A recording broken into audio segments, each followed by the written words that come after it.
Mahigit 10,000 estudyante, guro at mga dating mag-aaral ng Lasal, Dasmariñas, Cavite ang nagsama-sama para subukang bumuo ng pinakamalaking human star formation sa buong mundo. Target nilang maitala ito sa Guinness Book of World Records.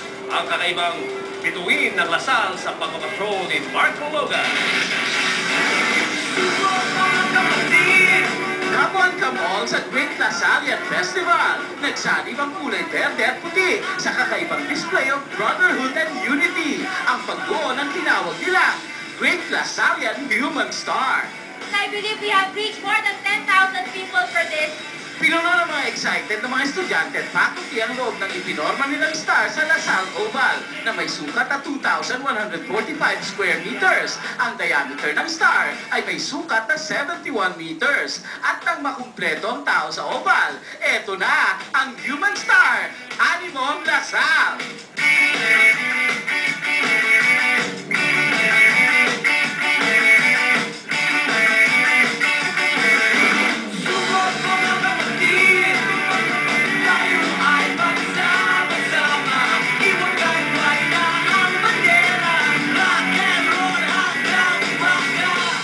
Bukod sa ipapasok nila ito sa Guinness, bahagi rin ito ng pagbibigay ng scholarships sa mga mahihirap pero gustong mag-aral sa Lasal. It's not just setting a record. We'd like to promote also the One Lasal Scholarship Fund campaign. Kasi we would like to reach at least 20% of the total population of each Lasal school in the Philippines as full scholars. Nang simulan na ang kalasan, hey, wala nang pasok! Ayun lang.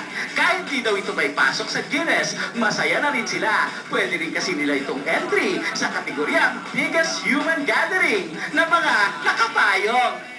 Sayang naman ang paggugluta tayon. Sinatouch ako kanina, nag-form kayo ng Star Network kami. Correct!